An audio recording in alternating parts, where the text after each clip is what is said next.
Let's also,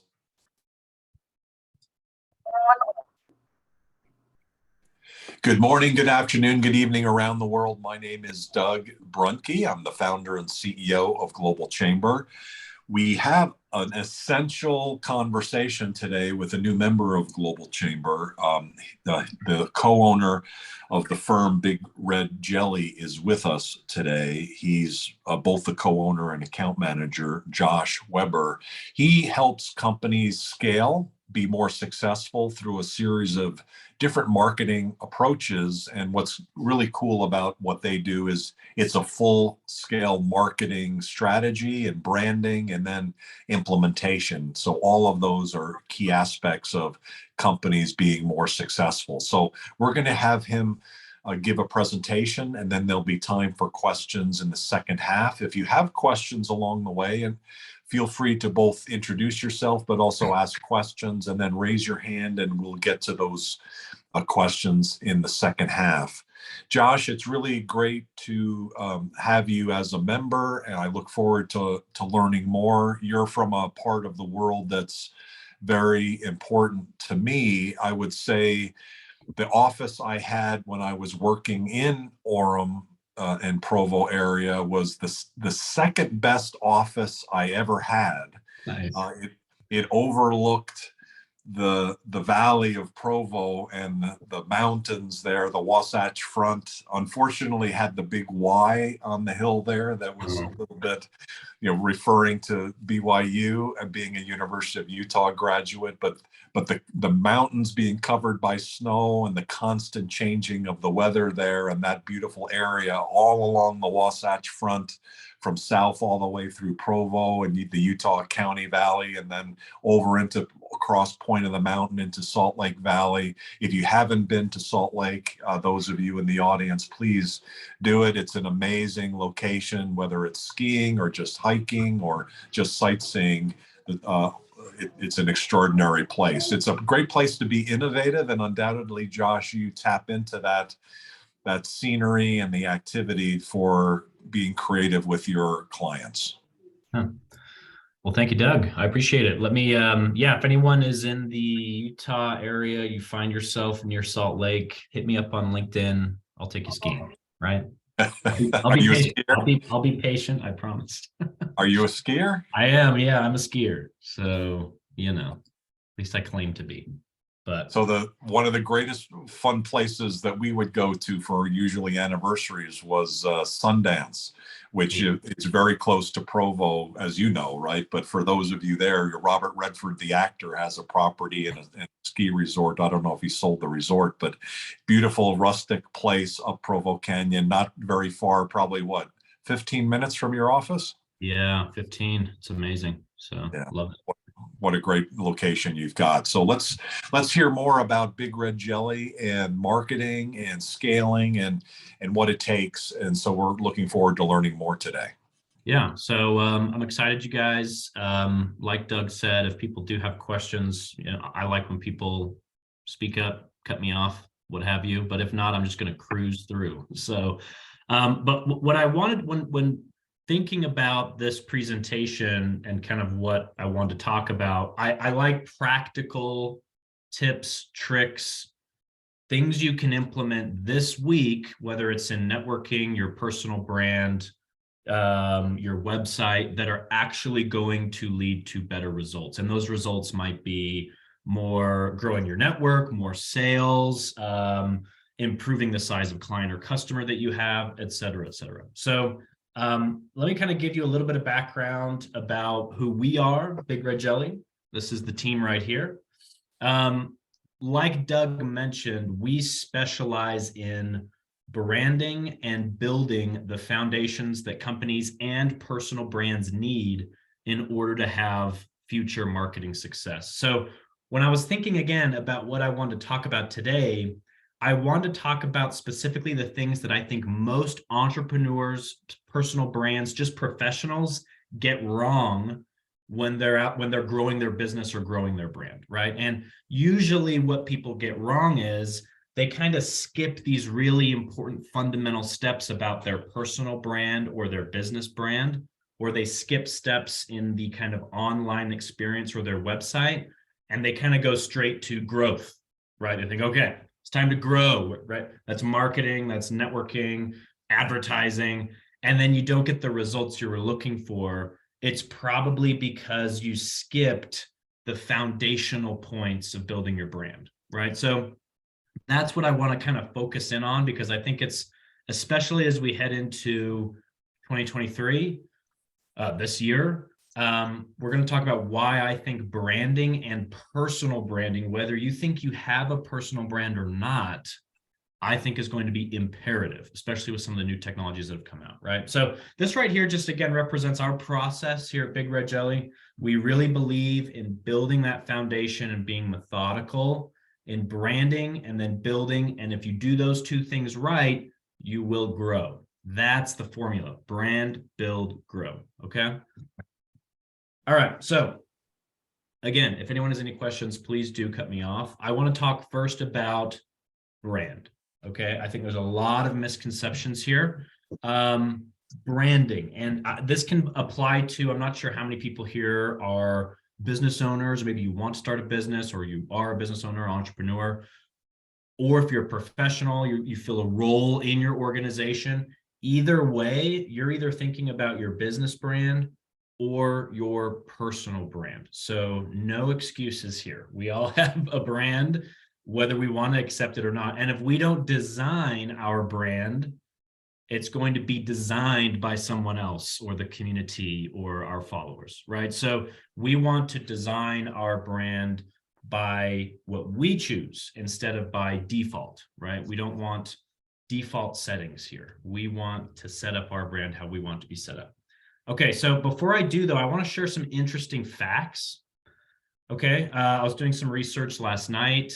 Maybe some of you have heard of these interesting statistics, but as of April 22nd, 2022, so last year, there are 5 billion internet users, okay? 500 hours of video are uploaded to YouTube every minute. Think about that. 500 hours of video content every single minute that ticks on this clock here as we watch. 500 hours of new original content is uploaded to YouTube. Last stat, 1 billion hours of YouTube are watched per day. That's just shocking, right? So think about just the sheer volume of content that's being shared online. Why does that matter for you? You think, Josh, well, I don't watch that much YouTube. I only watch a few minutes a day, right? The point is that more and more and more people are using the internet. I think that's obvious. But what's a little bit more interesting is just the sheer amount of volume of content that's being shared out there. In other words, the tactics that were used a couple of years ago even are not going to work today, right? We can't just post on social media. We can't just network without a strategy. We can't just do business without understanding who we are as a brand, because it's going to get drowned out. Okay, so more important than ever, you have to understand what your attractors are, what makes you special, different, unique, interesting, and you have to understand your tribe. You have to understand people that are like you and want to do business with you, want to connect with you. We can't shoot from the hip anymore, right? There's just too much going on. So we have to be laser focused. And that's what branding to me is all about, right? Any questions so far? Okay, I see a lot of Global Chamber logos. So I think we're good. We'll keep moving. Look, yep, sounds good. Right on point. Really important information, especially how crowded it is, right? I think on the one hand, it means a lot of people are going after these markets. On another hand, the branding that you talk about requires some thought process and precision, because there is a lot of noise and you need to stand out. Exactly. Yeah. Thank you, Doug. And I'm just going to kind of hop across here really quick. I'm going to share some personal branding statistics with everyone. Okay. So I love sharing these. By the way, these are a couple of years old, so it's probably even more important now, right? Okay, so sales agents who use social media as part of their sales technique outsell 78% of their peers.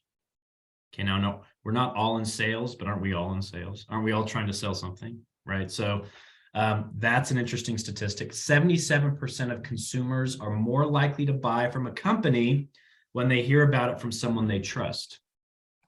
That's obvious, right? I see ads for shoes by Nike all the time. They spend millions of dollars on these ads and they work. But if my best friend who I go running with comes in and says, Josh, I got these new shoes. They're the best shoes. You got to give them a try. That is many times more strong to me. Why? Because there's that authenticity and that trust of a personal brand. Okay. Employees have 10 times more followers than their corporate social media accounts. I know many of you are thinking that's not possible, impossible, but your mind's going straight to the big corporations, which represent just a very small fraction of the economy, right? Think about all the small to mid-sized businesses. Their employees by far have more followers and more engagement than the business accounts, right? There's really only the select few kind of big brands that don't follow this rule. So think about that. So if you have a team, empower your team. That's something we do here at Big Red Jelly, is instead of us just sharing content and talking about us, no, let's leverage and let's help share the expertise of our people. Okay, because they're passionate about what they do. So empower them by saying, hey, how about you talk about what you love to do, once a month. I promise people will connect with that. Okay, content shared by employees receive 8 times more engagement than content shared by brand channels. Okay, again, it can be the exact same piece of content, the same message. If Big Red Jelly shares it, okay, that's good. But then if Zach, our co-founder, reshares it, his connection's going to love it. Their network's going to start liking and engaging, et cetera. Why? Because they like him, right? He's the messenger. Okay, so personal brands, I just really believe we've got to be ultra focused going forward. Brand messages are reshared 24 times more frequently when distributed by employees versus their company. What's more, people with established personal brands also outsell their peers and have much higher conversion rates. The term personal branding has long been relegated to companies, but in this digital age, everyone has a personal brand. Choose to cultivate and develop your brand. Okay. So I want this kind of walkthrough to be applicable to everyone. That's why I wanted to share some of those statistics. So hopefully there's something we can pull from this as we move forward. Any thoughts so far? Questions, comments, concerns? Okay. Well, I want to share a couple quotes about. Yes. Thanks, Josh. I was just looking for my mute button. I was going to ask what you said about individuals sharing over brands sharing. And one thing I've seen some people do is some companies will push their employees to share so much that somebody will create their LinkedIn account and all they do is share anything the company posts. And I don't think that's any more effective than the brand sharing. Would you agree? Totally agree. I'm glad you bring that up. So one caveat that we'll say, even if, let's say you have a team member that's just not that into it, but they reshare company posts. That's just what they do. Well, first, let's congratulate the first step, right? There's good, better, best. It's like, okay, that's good that you're engaging and that they feel comfortable resharing a company or brand's content. I think that's a big success, because that shows that they aren't afraid, they aren't ashamed, that they believe in that content. The one caveat that I always try to ask them to do is, hey, reshare it. But if you notice when you click on LinkedIn, what does it do? It gives you 2 options, right? Reshare this post now or reshare it with your thoughts. So even LinkedIn understands this principle, right? Like it's much more powerful. And I've A/B tested this. I picked 3 or 4 posts. I reshared them just directly. And then the next week I did the same thing, same time. And I just added some thoughts about what I thought about the thing beneath. Way more engagement, right? So the invitation to the people is, hey, it's great that you're resharing, but try to just put one thing in there about what stood out to you, right? Even if it's a, man, I love working here. Yeah, exactly. And follow-up question to that is, do either of those provide a better return or better engagement on the original post? Yeah, definitely the ones where there is some original piece added to it, right? So, and again, because that when you think about taking a step back, what is social media? Well, it's in the name, social. I think we've forgotten this principle. At least many people have. It's like the whole point is to have a conversation that I'm interested in. So if you have a piece of content, let's say it's a article that's shared by your company, and then Bob, writes his own original thought on top of that, and then Becky comments her original thought on top. Now you're building this new piece of content, a conversation happening around the piece, right? Now I could go off on a whole tangent here about, well, what's at the nucleus of this whole thing? Well, it's the content itself, right? So when you're thinking about content or what you're putting out there, ask yourself, is this something that people will have a conversation about, right?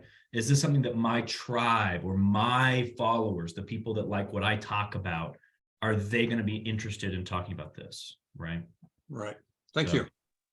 Great question. This is great. This is great. Well, on that topic, while you've brought that up, I had a conversation earlier today with our executive director in Nairobi, Kenya, and he was explaining how he was a little bit disengaged right now because he had been hired as an actor on a television program which was airing in Kenya, and it was all news to me.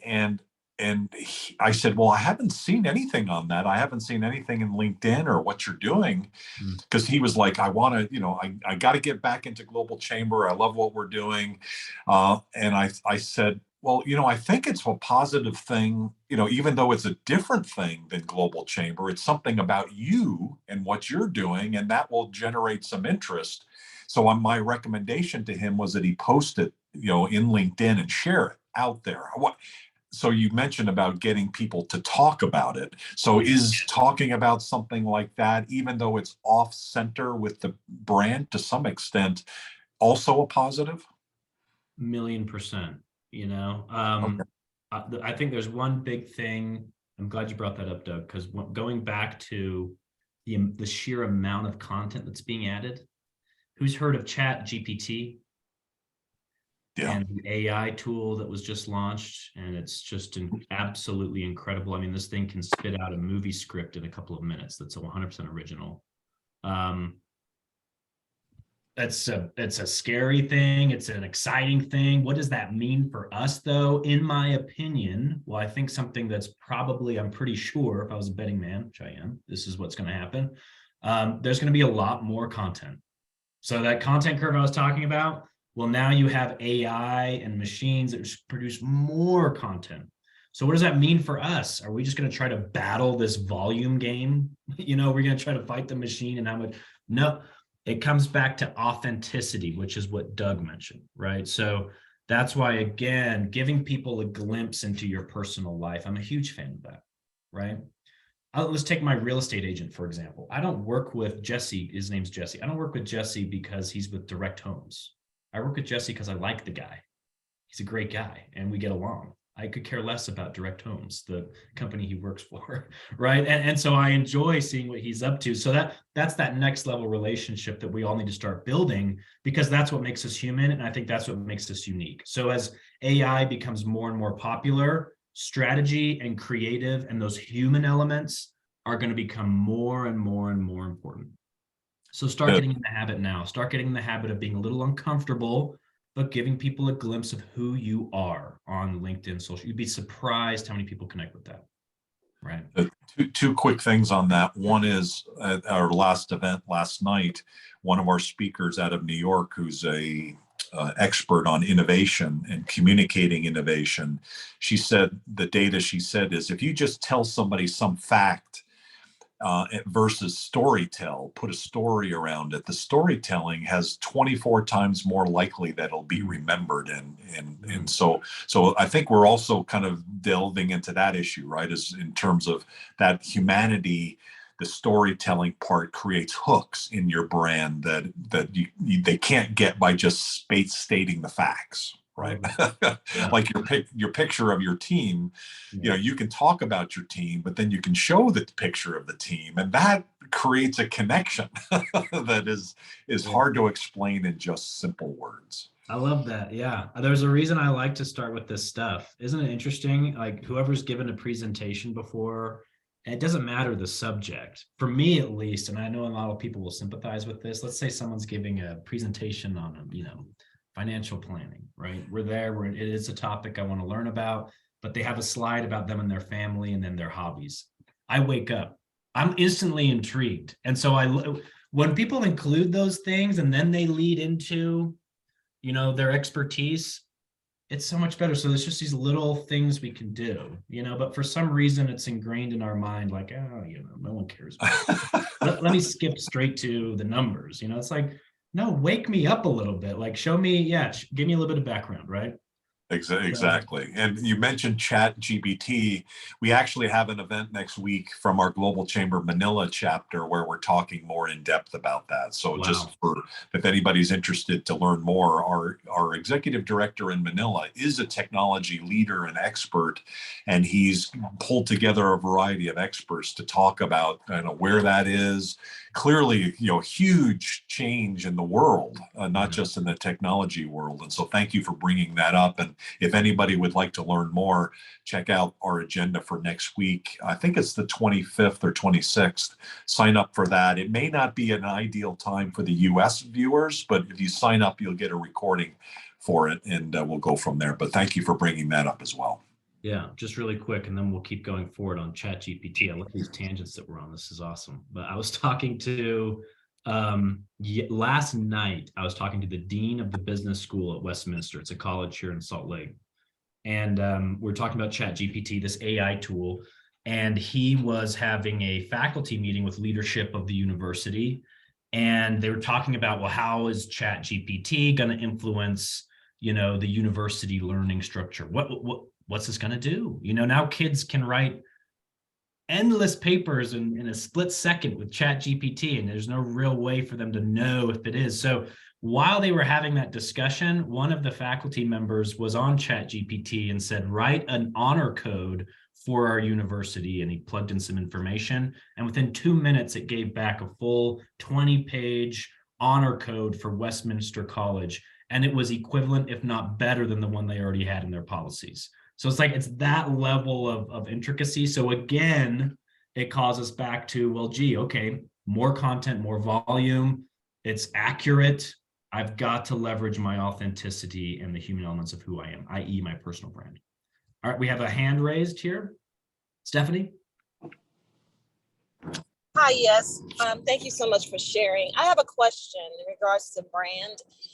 So my company is My Will, His Will. And the reason why it's that name is because of the title of my book. And I feel that it locks me in. And I'm like, if I change my brand and the name of my company, do I lose my followers? I only have about 200 or 300 on my page, but it almost locked me into just that.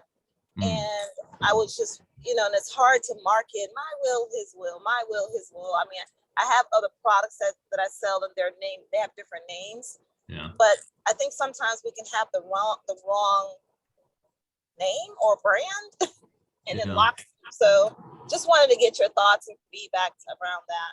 Great question. Without understanding the business too much, you're encountering a situation that we encounter a lot here at Big Red Jelly, which is you have a brand, and at one point it was accurate and reflected who you are and what you did or that particular service or thing. And guess what? You expand. Not uncommon, right? In fact, we see it as a good sign. And instead of just saying, well, this isn't accurate anymore, I want a new brand, I recommend growing it to a form where maybe can we have an umbrella brand that is a little bit more all-inclusive, but then that becomes a sub-brand, right? Does that make sense? Yes, that does. Like maybe the DBA do business as my main brand, and then the main name go, it's not gone away, but the DBA is going to probably be more inclusive as to what I'm really trying to do. Yeah, exactly. So hesitate to it's not always black and white, like, oh, I just need to, put this away. Well, if it's still a product or a service, so I'm trying to apply this to everyone, almost picture it like you've got this one service or widget that you specialize in. That's what got you into the market. but now you offer more or your reputation's expanded, don't put that in a black box. Instead, maybe grow to, well, it's Josh Weber Capital now. And then I do this thing, that's brand strategy building, right? That's now a service, but now I'm really growing this overall overarching brand, right? And again, I do strongly recommend that people really think about their personal brands, whether you think you're going to be with your current company forever or not. Just in the background, you have a personal brand and be growing that, right? So yeah, not uncommon. I'm glad you brought that up. Thank you. Yeah. Okay, let me I'm just going to take maybe 5-10 more minutes, Doug. Is that cool? And then I'll open it up for Q&A. Cool. That sounds great. Okay. All right, so a couple quotes here. I kind of skipped through them. I'm sure you guys already read them, but I like to read them aloud. Your brand is a story unfolding across all customer touch points. I like this a lot. Your brand is not a logo. It's not just colors and typography and design aesthetics. Those are important elements. Those represent a portion of who you are or your company, right? We are visual creatures for the most part, but it's definitely not everything. It's how you onboard a customer or clients, how you offboard a customer or client. It's the fact when you go to Chick-fil-A, which is a popular chain here in the United States, they say anytime you ask for something, they always respond with "my pleasure." They're known for that. That is part of their brand, okay? It's the vocabulary that you use, the jargon that you use. Are you more casual? Are you more professional? Do you swear? Do you not swear? Who are you? What are you known by? What are the adjectives that you think the people in your closest circles would use to describe you and your company? Okay, so that's what I love this quote. Your brand is a story unfolding across all customer touch points, right? If you're a brick and mortar store, it's the smell that I get the second I open the door. It's how I'm greeted. It's how my food is delivered to me, right? It's everything. Okay. Jeff Bezos, your brand is what other people say about you when you're not in the room. This is one of my favorites. It's great. It's great. Makes us think. Right? Okay. So some questions for everyone to consider for you or for your business. Just ask yourself, okay, what is your elevator pitch? We've heard this before. It's one of the hardest things you'll ever have to do. And I mean this on the personal level and your business level. Can you, in 30 words or less, tell me who you are, who you serve, what you do, and why you're the best at it, and why I should care? Trust me, it's very hard to do. Every year I try to reflect over our elevator pitch and try to refine it, boil it down, right? Can you describe your ideal customer or client? Can you describe your secondary ideal customer or client, right? So what do I mean by that? A lot of people can describe their ideal customer. That's a golden egg. Can you describe what a golden goose looks like for you, right? Think big, think next picture. Okay, and when I say ideal client, what I don't mean is, well, it's females between the age of 20 to 35 who like fashion and the color red, and they live in Utah. Like, well, that's okay. Thank you. You described a lot of people and also absolutely no one by describing that to me, So, right, let's get even more specific. What are they attracted to? What are these red lines that are up here? Is that on Zoom? That might be on Zoom. Give me 3 reasons I should choose you over your competitor. I continue to be surprised at how many people are unable to do this, right? So we'll encounter a small business, and again, I don't blame anyone. This is a hard exercise. I might be talking to a manufacturing company, okay, manufacturer. In fact, we had a call with a manufacturing company last week, and we asked them that question. We said, hey, okay, tell us why, if I'm one of your clients or customers, I should choose you over the countless other manufacturing companies in your area. And he sat there for a minute. His name was Nicholas. And he said, quality, customer service, and trust. I said, what do you guys think of those 3? I've heard those a million times before. That's what everyone else is saying, right? That's what everyone else is. Oh, that's what makes me special. Trust, customer service, right? Honesty. It's like, let's get more specific, right? Pick 3 to 5 things for your company or your personal brand. Not any one of those is necessarily super unique, but the combination of the 3 to 5 is. It's like a recipe. Okay, so think about that, right? So here at Big Red Jelly, one of our unique value propositions or attractors is applied creativity. That's one. Meaning, yeah, we're a creative agency here, but everything we do, we want you to go home with something you can actually apply. Whether it's an asset, something to use on your social media, or a really specific tip and trick, et cetera, because there's a lot of agencies in our space that just like to wave their hands in the air. And then you're like, that was cool and all. And then you're back at your business and you think, I have no idea what to do now, but I got that bill. But so we want to be different from that. Okay, what's your purpose, mission, values? It's funny because we do this in our companies a lot. Why can't we do this in our personal brands? Right? Think about that. Have those been shared with your team?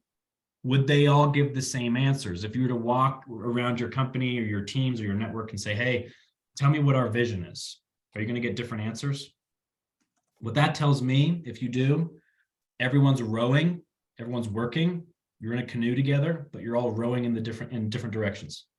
You're eventually going to get somewhere, but it's going to be a nightmare, right? So if you can get everyone on the same path, this is what branding is to me, right? This is what branding is.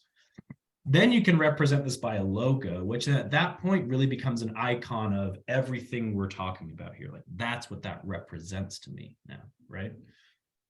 Okay, give me 3 adjectives describing how your customers should feel when they engage with your business, right? Excited, calm, confident, right? At peace, energized, collaborative, right? Think about that. Think about that. Okay, last couple things here, then I want to just breeze through to Q&A. A few mistakes that I see with personal brands and companies, copying the big guys, right? Let's say I own a coffee shop. I'm going to follow Starbucks, right? Because they're a multi-billion-dollar company. So therefore, I copy paste. I'm going to be a multi-billion-dollar company. Is that a good strategy? Most of the time, not. Why? Because you're not Starbucks. You are playing to their strengths, okay?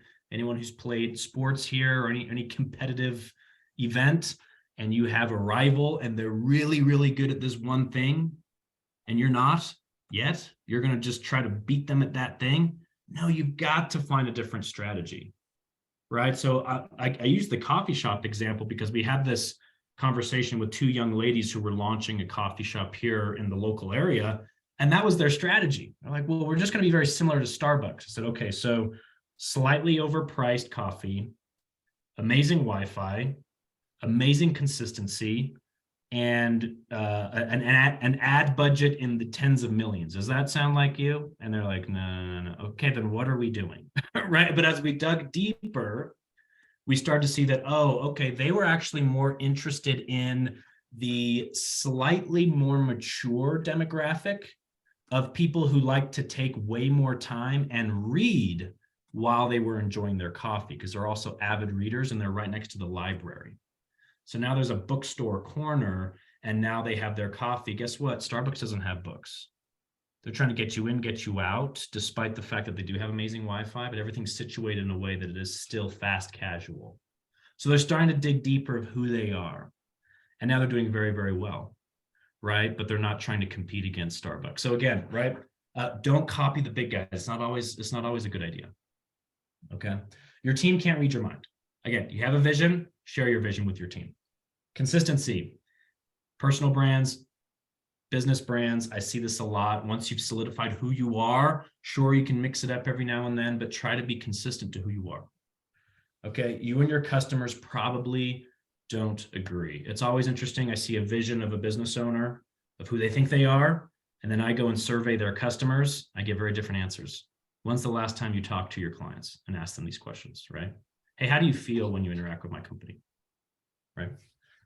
So all in all, your brand is literally everything. And the last thing I want to say here is, no, you're probably not niche enough. A lot of business owners that we work with, that's usually the most common problem that I see. Again, going back to number 1 here, copying the big guys, we try to be all things to all people.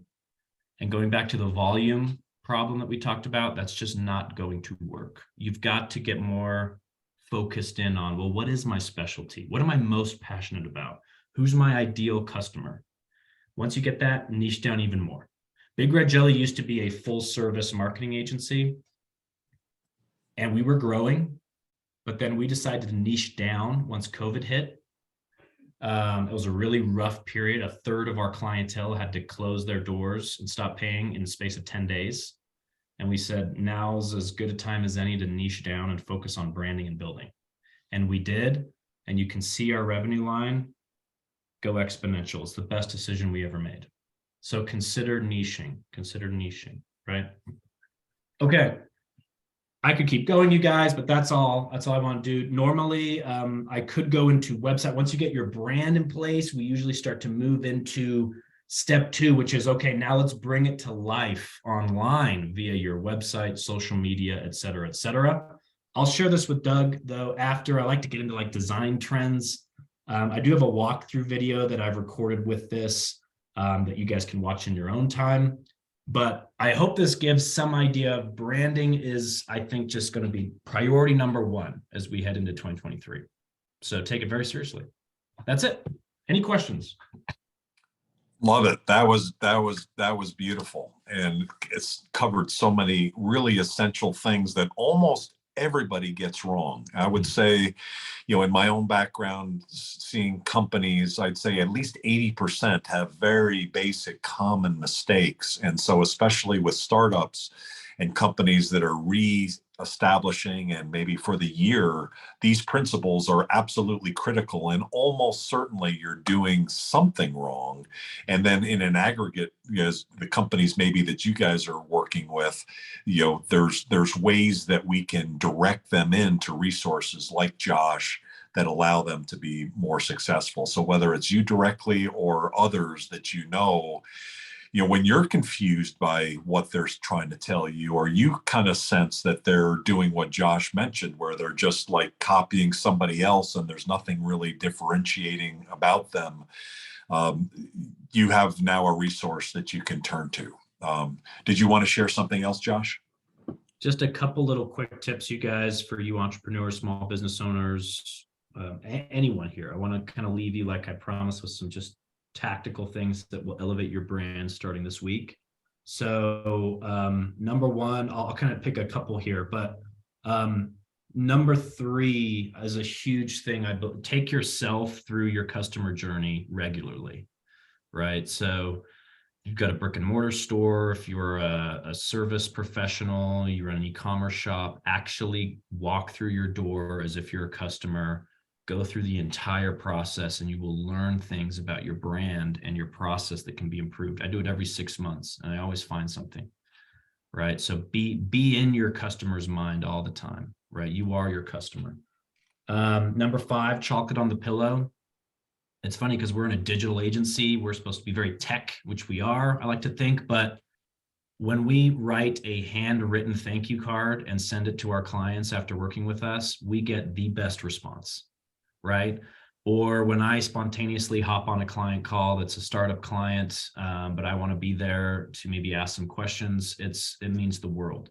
Chocolate on the pillow is when you walk into a hotel room. Those of you who have kids, maybe, or when I was a kid, my parents would spend, I'm sure, thousands of dollars on a Disney trip.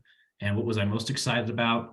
Not the really expensive hotel. No, it was the folded animal with the towel, the folded animal towel on the bed, or the chocolate, right? We jump to there's these little things we can do that have exponentially more value to your business. It's those little things. It's the My Pleasure by Chick-fil-A, right? So look at your customer journey, look at that process and ask yourself, what are some super easy, is it a handwritten thank you? Right.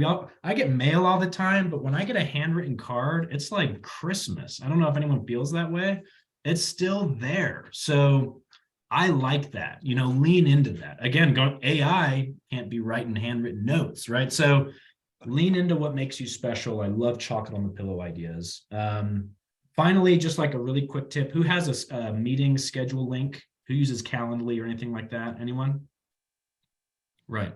So this is just a simple thing. In Calendly, you can set up your meeting reminders, right? You can send out like 2 before your meeting, and then you can send out 1 after your meeting. Not a lot of people know that, right? So after every meeting you have, Calendly can email whoever you were meeting with say, hey, thank you for meeting. It can put their name in there. Hey, Josh, thanks for meeting today. I really appreciate it. By the way, if you enjoyed our conversation and you enjoyed collaborating with me, I'd love a review here. Boom, insert link. Please also learn more about me here. Boom, insert LinkedIn. So if you're a small business owner, you're a startup owner, do that. Get reviews on Google, Facebook, Clutch, wherever you want them, or just send people to go learn more about you. We did that in the very, very early days of Big Red Jelly. That's how we got over the 100 review mark in over just under 3 months. Who says you have to pay someone to leave them a review? I don't see that written anywhere in Google reviews. So, right, there's just these little things. You'd be surprised how people are like, wow, it's a great conversation I just had with Stephanie. She gave me some great value. I'm going to leave her business a review. Boom. Right. Awesome. By the way, there are multi-million-dollar software companies that do that thing, and they try to make you pay for it. Right. Podium. That's here in Utah. There's companies that it's shocking. So it's for free. Do it in Calendly for free. Right. There you go. Great anyway, idea. That's it, you guys. Any questions, thoughts? Stephanie, you have your hand raised. Is that from before, or do you have another question? Oh, that was from before. I'm sorry. Okay, no worries. No, that's cool. On Josh, your point, I don't know whether you can see this or not, but this is a handwritten card that we put together 7 years ago when we formed Global Chamber that all of our executive directors have access to in the portal. And I've got a stack over here. I can imagine maybe last year I sent only 5 of them, maybe at the most, to people. But, when I receive something like that, to your point, it's special, and you usually keep it on your desk. And so it kind of lingers around. And so it's a very powerful thing, way more than just an email. Yeah. That's for sure. Yeah. So thank you for that. Are there other questions or thoughts from people? Please reach out. And I see someone named Abhijit in the call, and I just coincidentally received a message from Global Chamber in Bengaluru, who is meeting with someone named Abhijit tomorrow. So are you the person who's meeting with Santosh by any chance? Yes, Doug. Okay, well, that's a great coincidence. So he was asking me, what he should do with you, because he's relatively new, and so all I did was say that just find out more about what your needs are and who you're looking to meet and things like that. What did you think of the presentation today, and do you have any thoughts or questions about what you heard today? Yeah, I want to say thanks to Josh for covering many basic things, and which are very important, and sometimes even big companies also miss. So those are very much important to keep in mind for marketing things. I have one question in mind. So many of the things might match with B2C strategy, but when I think of B2B, things go a bit different. So could you provide some tips for go-to-market strategy if it is B2B? Great question. Yeah. So we're B2B, right? So I think about B2B a lot. I'm going to kind of go to this one right here. We didn't talk a lot about the website, but if you are in the B2B space, again, when it comes to your brand, all those principles I think apply. Even more so, I like to go through our onboarding process, our offboarding process. So B2B, usually it's a little bit more intricate, right? I'm not just a customer ordering my food, the cashier checking out, but although that's important, it's just a more expanded version. Where I see a lot of companies drop the ball is their onboarding. I think that's the most important phase, because that is your first impression. That's how, right? They're going to have buyer's remorse. Any business is going to have what's called buyer's remorse. They just spent a lot of money.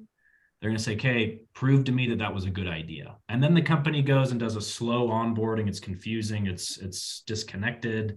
It's not personalized. It feels robotic. I think that's a mistake, right? So get your onboarding right. Take yourself through your onboarding. And for goodness sake, make it human, right? Here's a form. Here's a questionnaire. Lighten it up a little bit. I could show you our questionnaire. It's short. It's concise. We ask questions that are totally off the wall. Why? Because we're trained to kind of like just regurgitate the same answers. Tell me about your business. Okay, let me insert bio here, right? Instead, we like to ask, for example, tell me the last time you were scared by a competitor, right? Tell us the last deal you won. Tell us about the last deal you lost. Like, I have not been asked that question before. This is getting a little vulnerable. I like to do that. I like to make the onboarding very memorable, and the offboarding. That's where a lot of companies drop the ball. What's the offboarding process look like, right? Whether it was voluntary or not, there's going to be an offboarding eventually. What does your offboarding process look like? So there's these things I like to do. When I think B2B, I like to think about the brand and the process that your customers go through. Because going back to that quote, it's every touch point you have is just another brand point for them, right? You bring those all together, that's what they're going to think about your brand. So it's fun. I love it. It's like bringing process and operations and human creativity together and create a brand experience, no matter what your industry is, right? But great question. We could get into the weeds about this stuff here that I'm showing, like, again, with your, using a CRM, getting a little bit more technical, we start to get into the build phase, but I'll kind of leave it with that for now. Great question. Thanks, Josh. Thanks. Yeah. Thank you very much. What other questions are out there?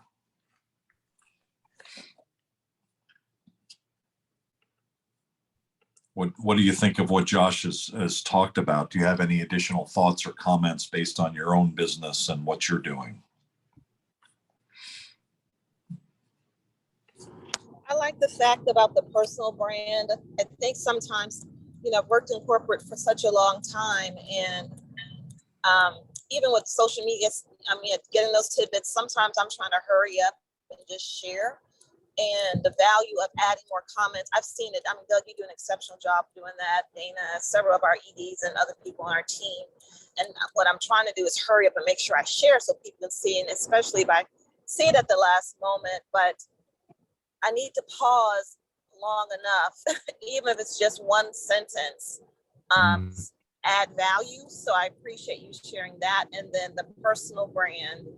I beat myself up because I'm not creative. I don't have those creative juices like many people that I know. And so I'm like, how can I sometimes I start even emails like, hey, like, wait a minute. And my sister says, slow down and make it personable. I'm like, oh, it's not personal.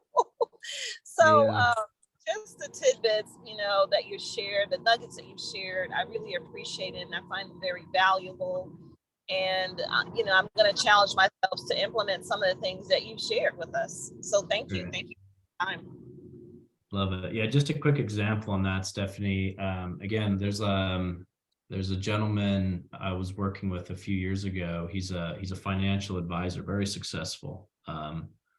And he's kind of working on developing his personal brand. And he'd share all this content about financial advising and markets and investing and do this and this and getting some engagement, but not a lot, right? Are we surprised? It's not the most exciting thing to look at. For some people, yes. But, the people that were engaging were who? Other financial advisors, right? Not his clients or customers. Then he's kind of a foodie. He likes exploring different food spots. So then what he started doing is he'd go around different restaurants and he'd try these different burger variations, and he would give them a rating and put it on LinkedIn, and then also talk about financial markets and what happened in that day. He'd be like, hey, I just had this triple stack bacon cheeseburger from Hires, and I gave it an 8 out of 10. It's kind of funny. And it was hilarious how much engagement he was getting, and his business had never been better. People are like, this is just a cool guy. He's in the local community. And clearly he's the financial guy. Sometimes we just jump straight to, hey, here's what I do. Here's what I'm good at. I know this, right? Digest this. And it's like, no, just kind of, so if people say I'm not creative, again, just kind of lean into being authentic, try it. Just like, hey, this weekend I did this. I went fishing, right? Yeah. I like that. Thank you. I needed that. Yeah. And then people be like, hey, I connect with that. I go fishing too. And then when they think, oh, wait a second, I need some fun. Who's that one guy, Josh? Let me give him a call. That happens all the time, right? Right. And sometimes you try to balance because people remind you that this is not Facebook, so don't use it as a Facebook page on LinkedIn. But I agree, as you said, they need to know the personable side of you. and so they can connect, you know? Yeah.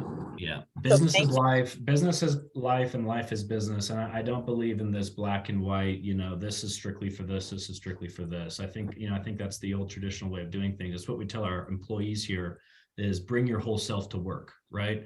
This whole, I'm one person outside, but as soon as I walk through this door, I check my attitude and I'm different and I do my work.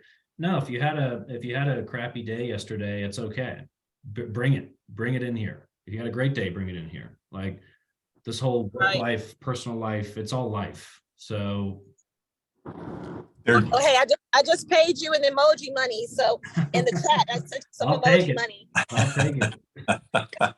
That you bring up a couple really important points here. I think one of them is to some level certainly sharing your own interest and your personality. And two of our members that do that, I think, really well. One is Doug Wendt in the New York City chapter. I earlier, about an hour ago, reposted his, with a comment, his picture with Susan Asadi, Global Chamber, New York City.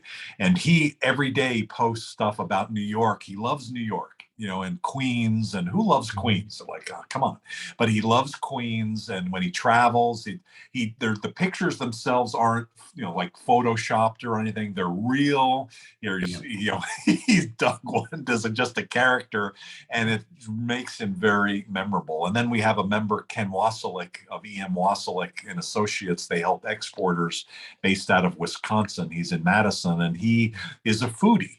And so when he ends up traveling in Saudi Arabia or whatever, he always has a picture of him dining on something, and connected. And that's fairly common with the global tribe, is that there were foodies. And so that's a way of just sticking out and standing out. And the other point I wanted to make, or reemphasize what you said, was I think it's a different issue, and that is there's the personal branding part of who you are.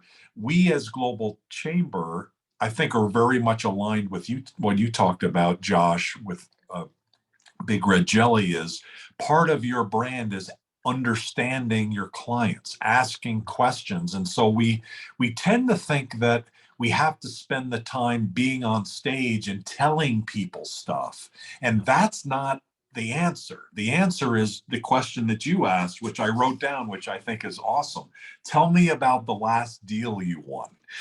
Tell me about something about you, which has so many valuable aspects to it, including you now have a better picture of your client in your mind, right? You have a story that allows you to remember and understand the nuances of their story and their brand.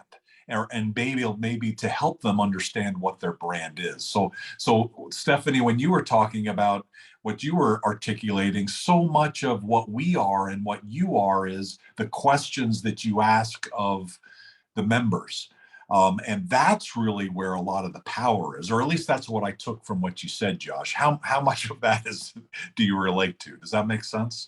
Totally. Yeah. That's my biggest priority this year. Last thing I'll say, you guys, is I want to go deeper into understanding our clientele here at Big Red Jelly. And so it's my kind of one of my business resolutions is that I want to be on more calls with more of our clients, and I want to ask them more interesting and deeper questions. I really want to see why they chose us. What are their fears? What are they excited about?